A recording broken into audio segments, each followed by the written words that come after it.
Bismillahirrahmanirrahim. Assalamualaikum warahmatullahi wabarakatuh. Alhamdulillah, alhamdulillahirabbil alamin, wa bihi nasta'in wa ala umuri dunya waddin. Wassalatu wassalamu ala asyrafil anbiya wal mursalin wa ala alihi wa sahbihi ajma'in. Amma ba'du. Alhamdulillah, puji dan syukur marilah senantiasa kita panjatkan kehadirat Allah Subhanahu wa taala atas segala limpahan rahmat dan nikmatnya kepada kita, terutama nikmat iman dan Islam dan nikmat kesehatan. Selanjutnya salawat beserta salam tak lupa senantiasa kita aturkan kepada junjungan agung kita Nabi besar Muhammad sallallahu alaihi wasallam. Mudah-mudahan dengan senantiasa kita bersalawat kepadanya, kita akan mendapatkan syafaatnya di hari kiamat nanti. Amin. Allahumma amin.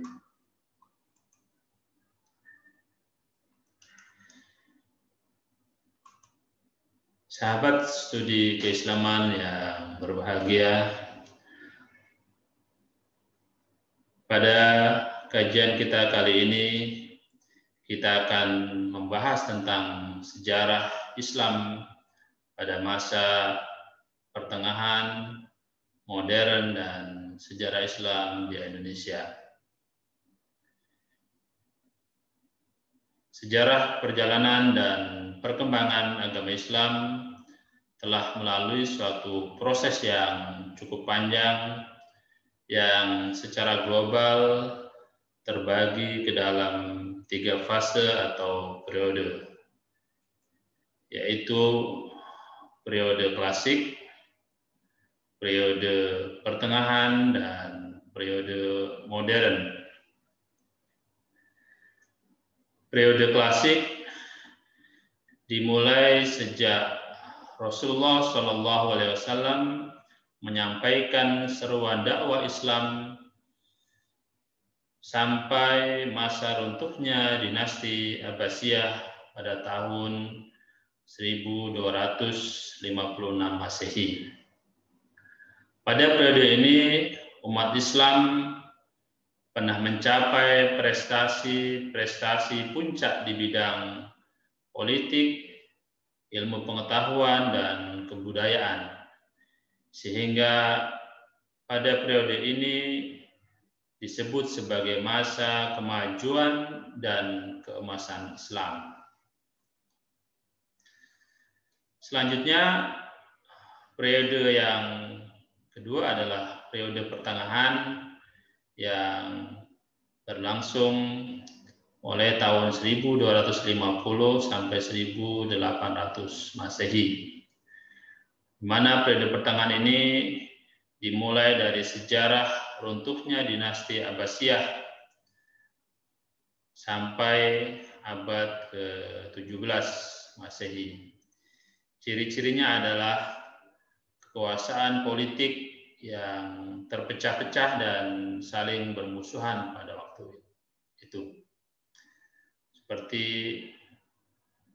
kerajaan Turki Utsmani, kerajaan Mamluk di Mesir, Umayyah Barat di Andalusia, Mamluk di India, dan berdirinya kerajaan-kerajaan Muslim yang berdaulat sendiri-sendiri dalam berbagai wilayah. Selanjutnya, periode yang ketiga adalah periode modern, mulai tahun 1800 Masehi sampai sekarang, di mana periode ini dimulai sejak abad ke-18 ini sampai sekarang. Dalam periode ini, umat Islam sudah memiliki kekuasaan politik yang disegani. Dalam periode ini, umat Islam tidak memiliki kekuasaan politik yang disegani, di mana dinasti Turki Utsmani yang pernah menggedor pintu kota Wina sudah mendapat julukan The Segment of Europe. Bukan saja tidak mampu memperluas kekuasaannya, bahkan wilayah dari Turki Utsmani yang luas ini dibagi-bagi antara Inggris, Perancis, dan Rusia. Wilayah Turki Barat ibarat seperti sepotong kue yang menjadi rebutan antara kekuasaan-kekuasaan besar Barat. Bekas jajahan setiap negara Barat inilah yang kemudian melahirkan negara-negara baru setelah Perang Dunia I. Demikian gambaran secara global fase-fase atau periodisasi sejarah Islam yang terdiri dari periode klasik, periode pertengahan, dan periode modern. Nah, pada kajian kita kali ini kita akan lebih fokus kepada Islam atau sejarah Islam pada periode pertengahan dan periode modern, termasuk nanti sejarah Islam di Indonesia, di mana Islam pada periode pertengahan ini berlangsung sebagaimana telah kita sebutkan tadi, mulai dari tahun 1250 sampai 1800 Masehi. Yang dimaksud abad pertengahan ini ialah tahapan sejarah umat Islam yang diawali sejak tahun-tahun terakhir keruntuhan Daulah Abbasiyah tahun 1250 Masehi sampai timbulnya benih-benih kebangkitan atau pembaharuan Islam yang diperkirakan terjadi sekitar tahun 1800-an Masehi, di mana periode pertengahan ini juga terbagi menjadi dua bagian, yaitu masa kemunduran, yaitu tahun 1250 sampai 1500 Masehi, dan selanjutnya masa tiga kerajaan besar, yaitu masa dinasti Turki Utsmani di Turki dan sekitarnya, kemudian dinasti Safawi di Persia, dan dinasti Mughal di India. Islam pada zaman pertengahan ini, sebagaimana terlihat dalam slide ini, dapat dibagi menjadi dua zaman, yaitu zaman kemunduran dan zaman tiga kerajaan besar. Zaman kemunduran berlangsung sekitar 250 tahun, dan zaman tiga kerajaan besar berlangsung selama kurang lebih 300 tahun. Kemunduran umat Islam pada zaman pertengahan ini diawali dengan kehancuran Baghdad oleh Hulagu Khan atau cucu dari Genghis Khan. Dari Baghdad ini kemudian ia meneruskan serangan ke Suriah dan Mesir. Tetapi di Mesir ia berhasil dipukul mundur oleh pasukan bebas, salah satu jenderal Mamluk di Ain Jalut. Baghdad selanjutnya diperintah oleh dinasti Ilkhan yang merupakan gelar dari Hulagu Khan itu sendiri. Sementara di Mesir, dinasti yang berkuasa silih berganti dan saling menjatuhkan. Dalam sejarahnya dimulai dari dinasti Fatimiyah yang beraliran Syiah, digantikan oleh dinasti Ayyubiyah yang beraliran Sunni, yang salah satu sultan yang terkenal adalah Salahuddin Al-Ayyubi. Ayyubiyah di Mesir ini berakhir pada tahun 1250, kemudian digantikan oleh dinasti Mamluk sampai tahun 1517. Perpecahan juga terjadi di antara pengikut mazhab fikih. Para ulama pengikut mazhab disibukkan dengan kegiatan pembelaan dan penguatan mazhab yang dianutnya. Bahkan cenderung beranggapan bahwa mazhabnya lah yang paling benar. Hal ini mendorong semakin turunnya semangat ijtihad dan akhirnya meninggalkan ijtihad. Akhirnya fikih tidak berkembang, yang berkembang adalah budaya ittiba dan taklid. Dalam suasana demikian, muncullah 3 kerajaan besar yang berusaha menyadarkan kembali umat Islam dari keterbelakangan dan kemundurannya.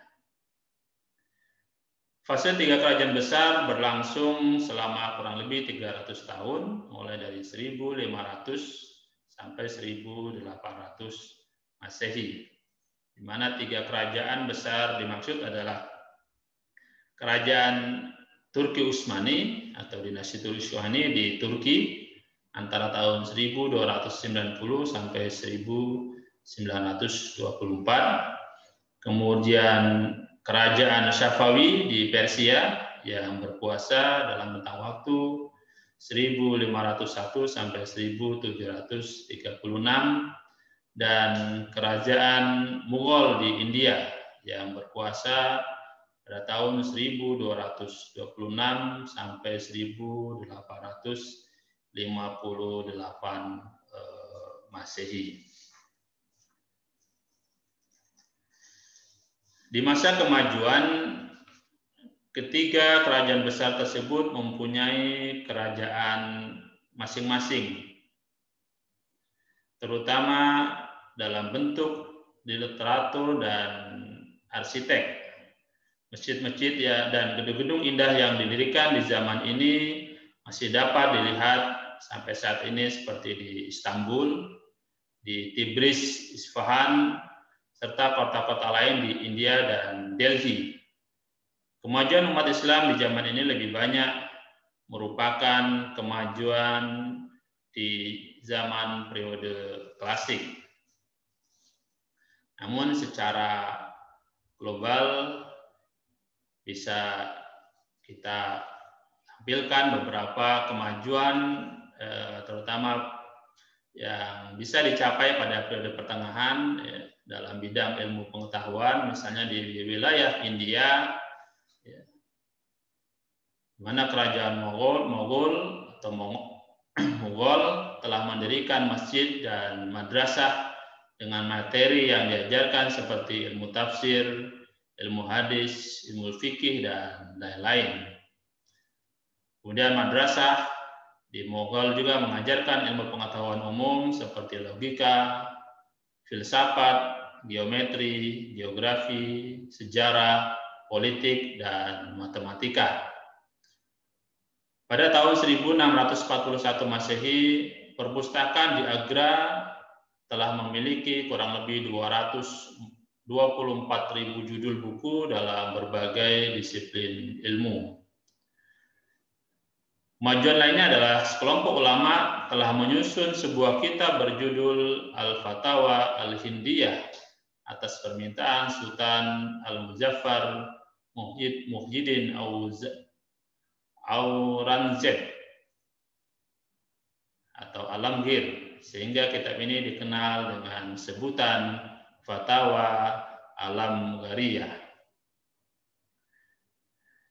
Di wilayah lainnya seperti di Mesir juga mengalami beberapa kemajuan, antara lain dengan munculnya beberapa ulama-ulama yang terkenal memiliki karya-karya yang legendaris dan hingga saat ini, di mana pada masa dinasti Mamluk yang berkuasa pada tahun 1250 sampai 1517 Masehi, telah muncul ulama-ulama besar seperti Ibnu Hajar Al-Asqalani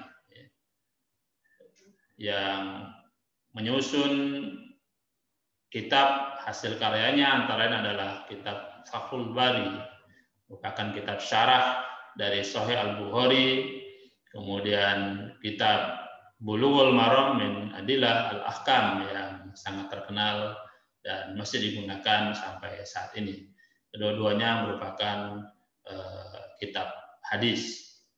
Kemudian yang tidak kalah pentingnya juga munculnya seorang ulama atau sosiolog dan juga sejarawan yang sangat dikenal dan teori-teorinya sangat masyhur digunakan oleh kalangan ilmuwan, sejarawan dan para sosiolog, yaitu Ibnu Khaldun yang hidup pada tahun 1332 sampai 1406 Masehi, di mana salah satu karyanya yang cukup fenomenal adalah Muqaddimah Ibnu Khaldun dan kitab Al-Ibar yang merupakan sejarah umum.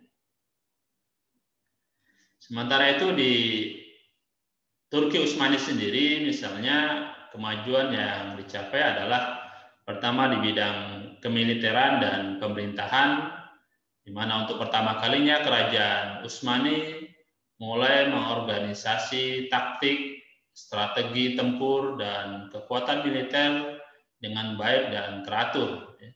Sejak kepemimpinan Ertugrul sampai Orhan adalah masa pembentukan kekuatan militer, dan kekuatan di bidang militer dan pemerintahan ini berlanjut dan berkembang pada masa-masa berikutnya, sehingga wilayah kekuasaan Turki Utsmani membentang sangat luas, mulai dari daratan Eropa, Asia, hingga ke sebagian wilayah Afrika. Kemudian yang kedua di bidang ilmu pengetahuan dan budaya, di mana kebudayaan Turki Utsmani merupakan perpaduan bermacam-macam kebudayaan, di antaranya adalah kebudayaan Persia, Bizantium, dan Arab. Dalam bidang ilmu pengetahuan di Turki Utsmani tidak begitu menonjol karena memang mereka lebih memfokuskan pada kegiatan militernya, sehingga dalam khasanah intelektual Islam tidak ada ilmuwan yang terkemuka dari Turki Utsmani, kecuali pada masa-masa belakangan kita kenal seperti Said Nursi misalnya. Kemudian yang ketiga di bidang keagamaan. Agama dalam tradisi masyarakat Turki mempunyai peranan besar dalam lapangan sosial dan politik.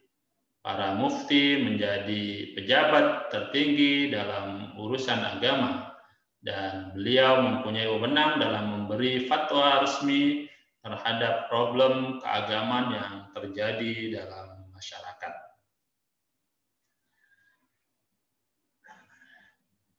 Akan tetapi berbagai kemajuan yang didapat atau yang dicapai oleh tiga kerajaan besar tersebut tidak bertahan lama karena adanya kerusakan internal dan serangan dari luar atau eksternal.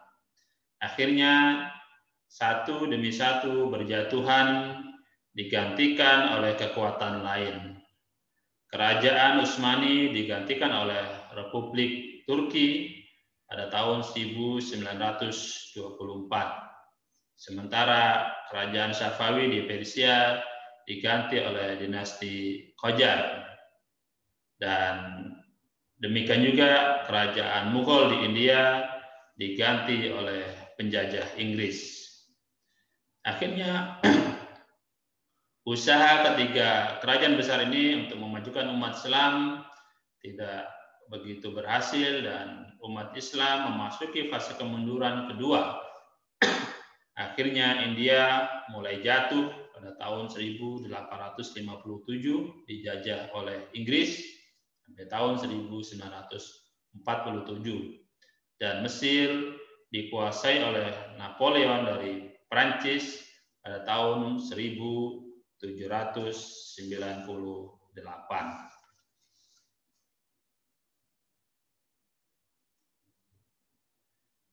Secara umum bisa dianalisis atau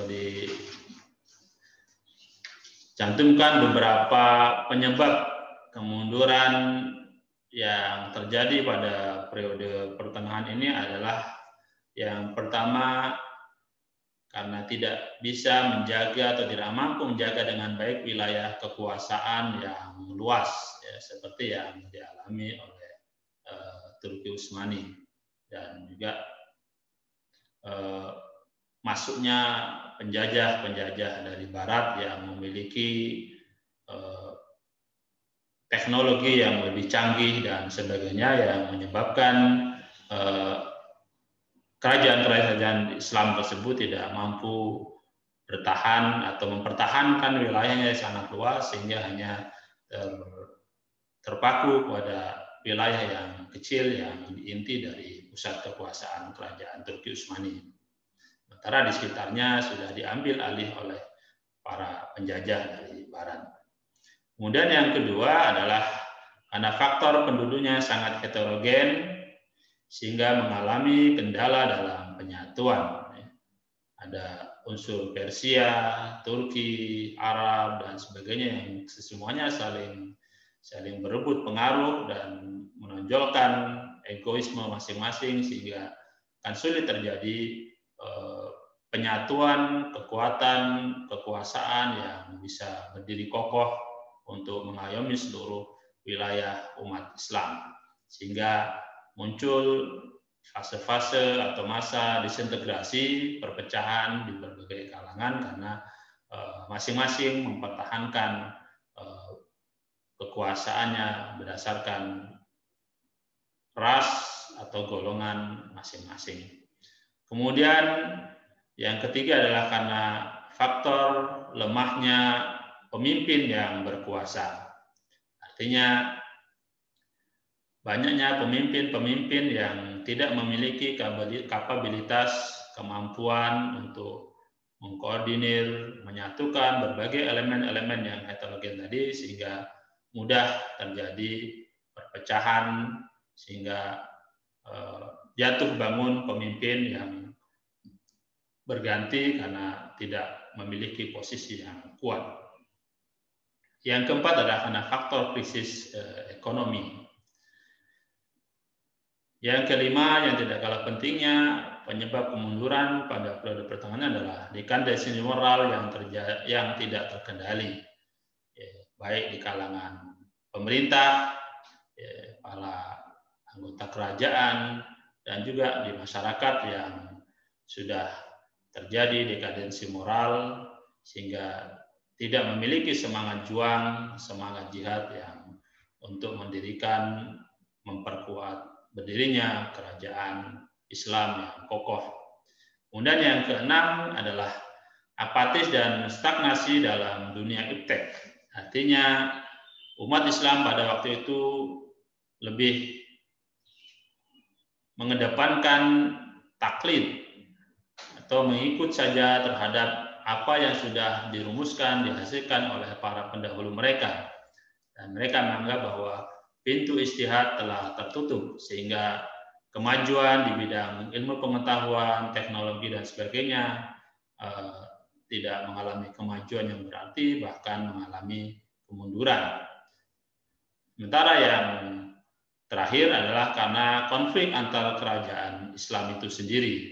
Sama umat Islam, karena sudah terbagi, terpecah-pecah ke dalam berbagai kerajaan-kerajaan yang kecil, dan tidak ada tokoh yang bisa mempersatukan berbagai kerajaan-kerajaan tersebut, maka umat Islam terpecah-pecah dalam berbagai kerajaan itu, dan dengan demikian sangat mudah untuk dihancurkan oleh kekuasaan yang berasal dari luar. Demikian yang terjadi pada Islam pada periode pertengahan. Selanjutnya memasuki periode modern atau Islam periode modern. Ini merupakan periode yang berlangsung selama kurang lebih mulai 1800 Masehi sampai saat kita sekarang. Periode modern ini juga disebut sebagai periode pembaharuan, karena merupakan zaman kebangkitan dan kesadaran umat Islam terhadap kelemahan dirinya, dan adanya upaya untuk memperoleh kemajuan dalam berbagai bidang, terutama dalam bidang pengetahuan dan teknologi. Di mana dengan demikian periode modern ini merupakan zaman kebangkitan umat Islam. Hal ini muncul berawal dari ekspedisi Napoleon di Mesir yang berakhir pada tahun 1800 Masehi yang berakibat jatuhnya Mesir ke tangan Barat. Maka hal ini membuka mata dunia Islam, terutama Turki Utsmani dan Mesir, akan kemunduran dan kelemahan umat Islam dibanding dengan kemajuan dan kekuatan Barat yang baru bangun dari tidurnya pada tahun 1000-an Masehi. Atas dasar itulah, maka raja-raja dan para pemuka Islam mulai berpikir bagaimana meningkatkan mutu dan kekuatan umat Islam kembali, serta mencari jalan untuk mengembalikan balance of power yang telah pincang dan membahayakan kehidupan umat Islam. Ciri-ciri umat Islam pada periode modern ini adalah keadaan yang berbalik dengan pada periode klasik, dalam arti bahwa pada periode ini umat Islam sedang menaik sementara Barat sedang dalam kegelapan. Sedang pada periode modern ini sebaliknya, umat Islam sedang dalam kegelapan, sementara Barat sedang mendominasi dunia, dan umat Islam ingin belajar dari Barat tersebut. Namun demikian, reaksi umat Islam dalam menghadapi atau menanggapi dominasi budaya Barat tersebut bermacam-macam. Apabila dipetakan, sekurang-kurangnya ada 4 macam reaksi, yaitu yang pertama, pihak yang menceburkan diri langsung ke alam Barat. Sementara pihak yang kedua, pihak yang menentang setiap bentuk kehidupan yang berbau Barat. Di sisi lain ada pihak yang ketiga, yaitu pihak yang mengadaptasikan Islam dengan Barat atau mengkompromikan antara Islam dengan Barat. Dan yang keempat adalah pihak yang berusaha melakukan pembaruan atau reformasi pemikiran dan penghayatan terhadap ajaran Islam secara murni dari dalam diri Islam itu sendiri. Maka bila ditelusuri lebih lanjut, sebenarnya masing-masing pihak mempunyai asumsi sendiri-sendiri terhadap proses modernisasi tersebut. Pihak pertama sebagai pihak yang menceburkan diri langsung ke alam Barat, mereka berasumsi bahwa kebudayaan Islam sedang mengalami kemunduran dan kegelapan, sehingga untuk memajukannya diperlukan proses adopsi dan menceburkan diri langsung ke dalam dunia Barat, sehingga mereka mengambil sepenuhnya apa yang di Barat kemudian ingin dipindahkan atau diadopsi ke dalam dunia Islam secara murni. Sementara pihak yang kedua yang menentang setiap bentuk kehidupan yang berbau Barat berasumsi bahwa kebudayaan Barat merupakan sumber kemerosotan akidah dan moral umat, sehingga harus ditolak kehadirannya.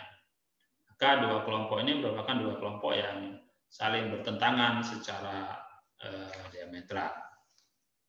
Sementara pihak yang ketiga, yaitu pihak yang mengadaptasikan Islam dengan Barat, berasumsi bahwa kebudayaan Barat itu terdapat hal-hal yang kongruen dengan Islam, sehingga perlu dilakukan adaptasi. Artinya kemajuan yang berasal dari Barat bisa kita ambil sepanjang memang mendukung bagi kemajuan umat Islam. Sementara pihak yang keempat berasumsi bahwa pada kebudayaan Barat itu mempunyai kerangka filosofis tersendiri yang berbeda dengan Islam, sehingga perlu reformasi pemikiran dan penghayatan pada umat Islam yang bersumberkan dari inti ajaran Islam itu sendiri. Maka berdasarkan asumsi-asumsi tersebut, pada dasarnya bisa kita pahami bahwa ya pertama masih mengkhawatirkan untuk diterapkan karena khawatir kehilangan jati diri atau identitas. Sementara pihak kedua masih belum memungkinkan untuk diterapkan karena umat Islam masih berada pada posisi marginal dan perifer. Sementara pada pihak ketiga munculnya atau tampilnya lebih banyak justifikasi dan legitimasi terhadap fenomena yang ada. Dan pihak keempat berupaya untuk mencari dan menawarkan konsep pemikiran alternatif yang berwawasan Islami atau kaidah yang perlu dikembangkan dalam mengantisipasi fenomena yang ada dan yang bakal terjadi.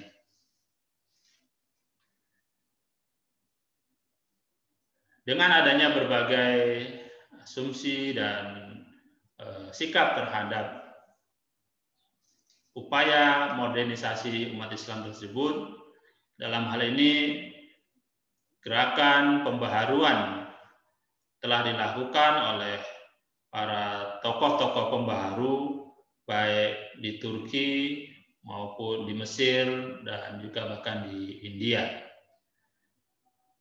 Para pembaharu di Turki misalnya melahirkan aliran pembaharuan mulai dari aliran Utsmani muda yang dipelopori oleh Zia Pasha pada tahun 1825 sampai 1880, kemudian Nemi Kemal pada tahun 1840 sampai 1888.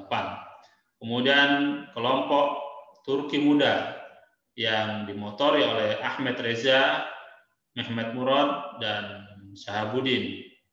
Di samping itu juga ada aliran pembaharu lain, yaitu aliran Barat yang ingin mengadopsi secara utuh dari Barat, seperti yang dimotori oleh Taufik Fikret dan Abdullah Jawdat.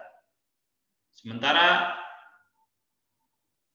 muncul juga kelompok aliran Islam yang ingin melakukan modernisasi yang bersumber dari Islam itu sendiri, seperti yang dimotori oleh Muhammad Akif dan aliran-aliran nasionalis yang dipelopori oleh Zia Gökalp pada tahun 1875 dan sampai 1924. Itu beberapa tokoh pembaharu ataupun aliran-aliran pembaharuan yang terjadi di Turki Utsmani.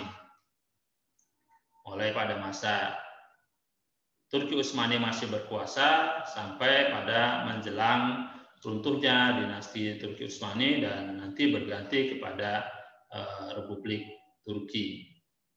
Kemudian di Mesir sendiri pembaharuan digagas oleh para pembaharu, di antaranya Rifat At-Tahtawi pada tahun 1801 sampai 1873 yang menjadi redaktur surat kabar Al-Waqai Al-Misriyah. Kemudian ada juga tokoh pembaharu seperti Rashid Muhammad Jamaluddin Al-Afghani, kemudian diikuti oleh Muhammad Abduh dan Rashid Ridho, di mana gagasan-gagasan yang dimunculkan oleh para pembaharu tersebut, terutama yang digagas oleh Jamaluddin Al-Afghani, Muhammad Abduh, dan Rashid Ridho, pada gilirannya juga mempengaruhi para ulama-ulama dari Indonesia yang belajar di Mesir atau yang mereka mendapatkan informasi-informasi dari surat kabar dan terbitan-terbitan yang terbit dari Mesir, sehingga mempengaruhi pemikiran dan pembaharuan yang dilakukan oleh para tokoh-tokoh pembaharu yang ada di Indonesia, seperti yang dilakukan oleh Al-Khairat, Muhammadiyah, Nahdlatul Ulama, dan gerakan-gerakan pembaharuan lainnya. Demikianlah sejarah Islam yang pada kontak Islam dan Barat pertama menampilkan keunggulan peradaban Islam atas Barat yang terjadi pada masa klasik, sedangkan dalam kontak berikutnya menampilkan keunggulan peradaban Barat atas Islam, dan peradaban kita sekarang masih ketinggalan dari Barat, dan kita terus mengejar ketertinggalan itu dengan berbagai upaya.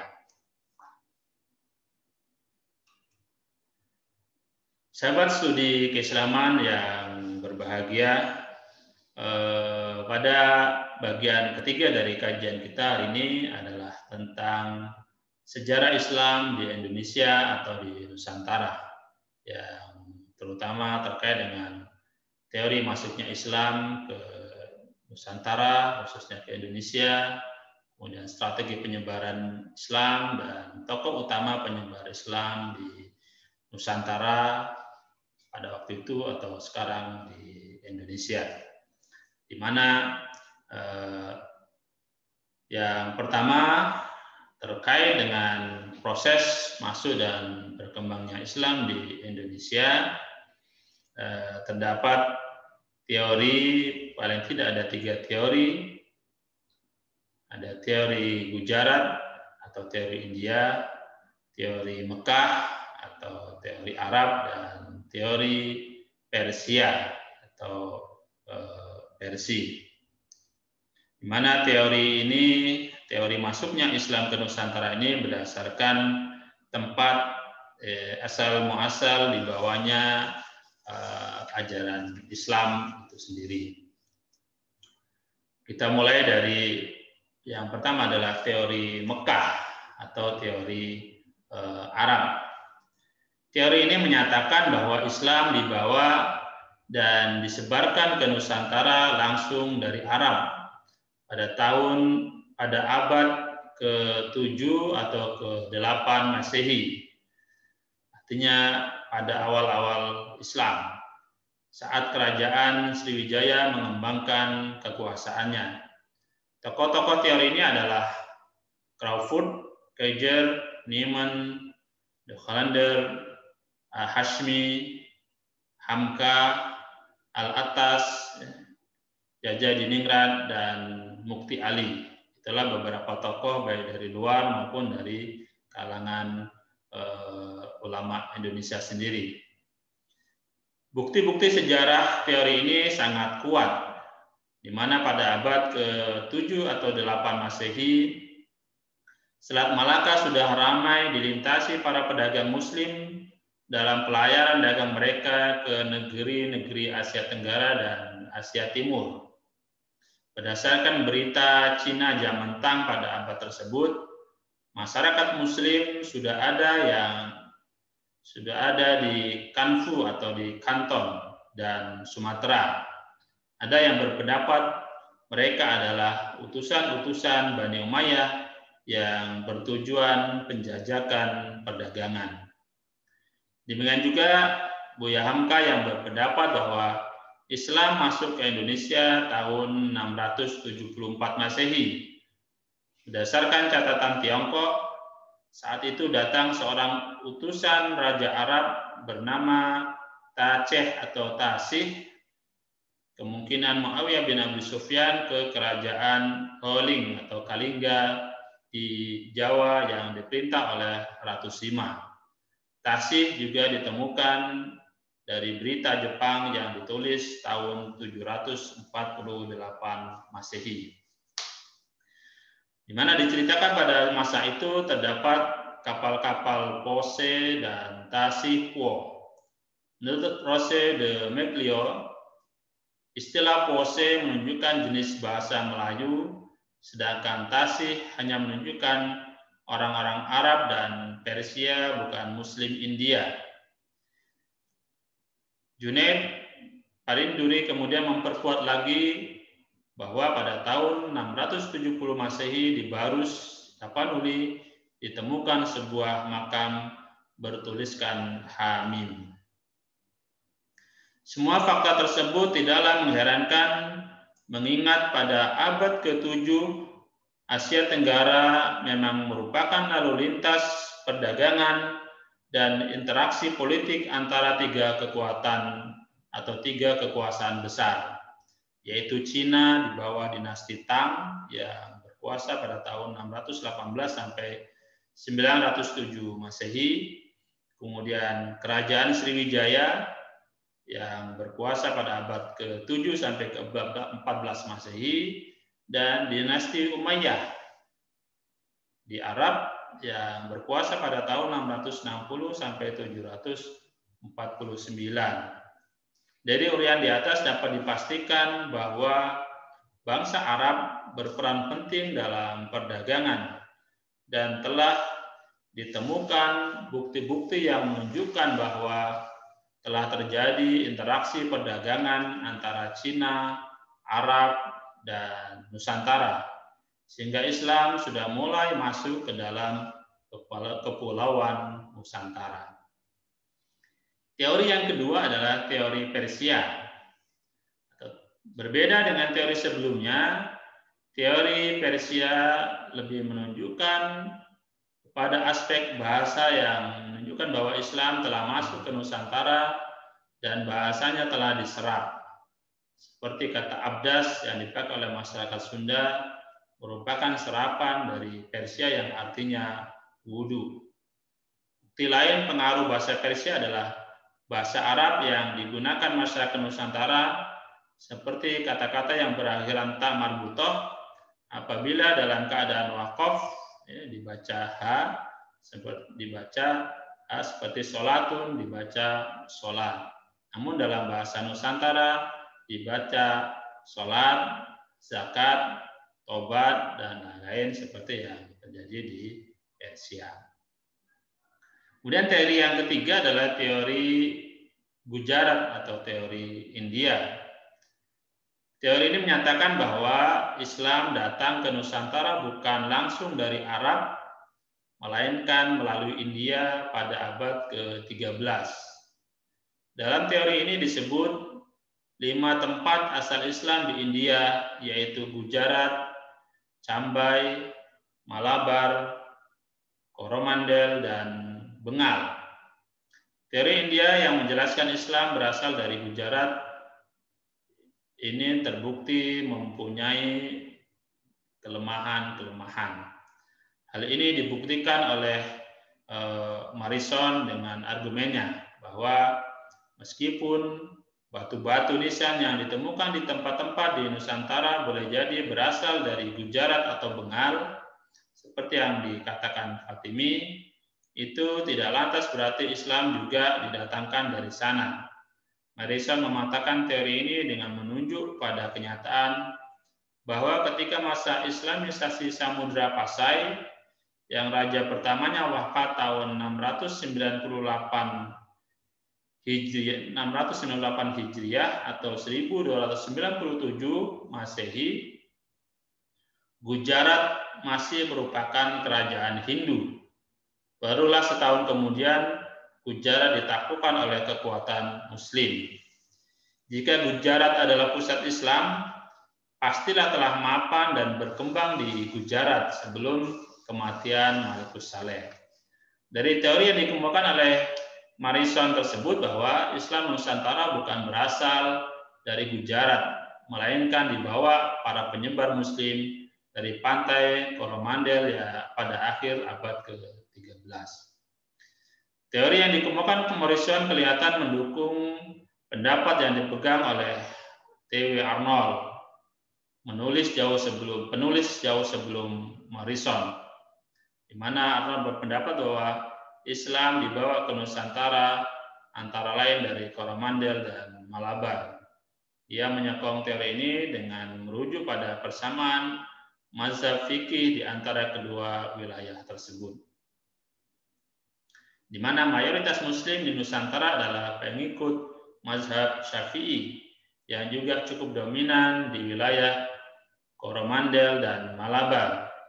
seperti disaksikan oleh Ibnu Battutah yang hidup pada tahun 1304 sampai 1377, yang merupakan seorang pengembara dari Maroko. Ketika ia mengunjungi kawasan ini, menurut Arnold, para pedagang dari Coromandel dan Malabar mempunyai peranan penting dalam perdagangan antara India dan Nusantara. Sejumlah besar pedagang ini mendatangi pelabuhan-pelabuhan dagang dunia Nusantara atau Melayu. Mereka ternyata tidak hanya terlibat dalam perdagangan, tetapi juga dalam penyebaran Islam. Dari teori-teori tersebut, tampak sekali bahwa fakta-fakta Islamisasi diuraikan dengan tidak membedakan antara awal masuk dan masa perkembangan atau awal masuk dan pengaruh kemudian. Kedatangan Islam ke Nusantara telah melalui beberapa tahapan dari individualis, kelompok, masyarakat, negara kerajaan, sampai membentuk mayoritas. Dari Persia, India atau Gujarat, dan Arab, semuanya menjelaskan tentang pengaruh-pengaruh setelah banyak komunitas dan masyarakat Muslim di Nusantara. Jadi sebenarnya teori tersebut tidak menggugurkan atau melemahkan teori sebelumnya, tetapi melengkapi proses Islamisasi. Dengan demikian, teori yang lebih kuat adalah menyatakan bahwa Islam memang bersumber dari Arab sesuai dengan fakta-fakta sejarah yang telah ditampilkan tadi. Sahabat studi keislaman yang berbahagia, selanjutnya terkait dengan saluran penyebaran Islam ke Nusantara, bahwa dalam penyebaran Islam ke Nusantara terdapat strategi yang dilakukan sehingga Islam lebih mudah diterima dibandingkan dengan agama lain. Strategi yang dilakukan bermacam-macam dan tidak terdapat unsur paksaan. Di antara strategi penyebaran Islam tersebut adalah melalui jalur perdagangan. Awalnya Islam merupakan komunitas kecil yang kurang berarti, kemudian interaksi antar pedagang Muslim dari berbagai negeri seperti Arab, Persia, anak benua India, Melayu, dan Cina yang berlangsung lama membuat komunitas Islam semakin berwibawa dan pada akhirnya membentuk masyarakat Muslim. Selain berdagang, para penyebar agama Islam dari berbagai kawasan tersebut juga menyebarkan agama yang dianutnya dengan menggunakan sarana pelayaran. Yang kedua, melalui jalur dakwah, terutama dakwah bilhal yang dilakukan oleh para mubaligh yang merangkap tugas menjadi pedagang. Proses dakwah tersebut pada mulanya dilakukan secara individual. Mereka melaksanakan kewajiban-kewajiban syariat Islam dengan memperhatikan kebersihan dan dalam pergaulan mereka menampakkan sikap sederhana. Sehingga contoh yang ditunjukkan oleh para pedagang dan sekaligus mubaligh tersebut menimbulkan ketertarikan dari penduduk setempat atau masyarakat di mana mereka melakukan aktivitas perdagangan tersebut. Kemudian yang ketiga adalah faktor perkawinan, yaitu melalui jalur perkawinan antara pedagang Muslim atau mubaligh dengan anak bangsawan yang hidup di Nusantara pada waktu itu. Berawal dari kecakapan, pengetahuan, dan pengobatan yang didapati dari tuntunan hadis Nabi Muhammad SAW, ada di antara kaum Muslim yang berani memenuhi sayembara yang diadakan oleh raja dengan janji bahwa barang siapa yang dapat mengobati putrinya apabila perempuan akan dijadikan saudara, Sedangkan apabila laki-laki akan dijadikan menantu. Dari perkawinan dengan putri raja, inilah Islam menjadi lebih kuat dan berwibawa. Selanjutnya, Islam semakin berkembang karena para pemimpinnya yang berasal atau yang menikahi anak-anak raja sehingga memiliki kekuatan politik dan pengaruh di masyarakat sehingga banyak masyarakat Nusantara yang akhirnya masuk Islam. Kemudian jalur atau strategi yang berikutnya adalah melalui jalur pendidikan. Setelah kedudukan para pedagang mantap, mereka menguasai kekuatan ekonomi di bandar-bandar seperti Gresik. Pusat-pusat perekonomian itu berkembang menjadi pusat pendidikan dan penyebaran Islam. Pusat-pusat pendidikan dan dakwah Islam di Kerajaan Samudra Pasai berperan sebagai pusat dakwah pertama yang didatangi pelajar-pelajar dan mengirim mubalik lokal, diantaranya mengirim Maulana Malik Ibrahim ke Jawa. Kemudian yang berikutnya adalah melalui jalur kultural atau melalui tasawuf dan kesenian. Melalui jalur kultural, awal mulanya kegiatan Islamisasi selalu menghadapi benturan dengan tradisi Jawa yang banyak dipengaruhi Hindu-Buddha. Setelah kerajaan Majapahit runtuh, kemudian digantikan oleh kerajaan Islam. Di Jawa Islam menyesuaikan dengan budaya lokal, sedang di Sumatera adat menyesuaikan dengan Islam. Dan inilah strategi yang dilakukan oleh para penyebar agama Islam menyesuaikan dengan kondisi adat maupun budaya setempat, sehingga melalui kesenian misalnya yang dilakukan oleh Wali Songo akan bisa menarik para penduduk di tanah Jawa untuk lebih tertarik pada agama Islam. Demikian juga melalui ajaran tasawuf yang juga sangat erat memiliki keterkaitan kesamaan dengan ajaran-ajaran yang juga ada pada ajaran Hindu maupun Buddha terkait dengan pensucian diri dan sebagainya, yang juga sangat sedikit banyak juga cukup memiliki peranan dalam mempengaruhi masyarakat Nusantara untuk memeluk agama Islam. Dengan demikian, Islam terus berkembang dan menyebar dari masa ke masa hingga sekarang melalui tahapan-tahapan dan jasa para mubaligh, para pendakwah tersebut. Meskipun demikian, masih terdapat perbedaan-perbedaan dalam cara ibadah disebabkan oleh faktor kultural.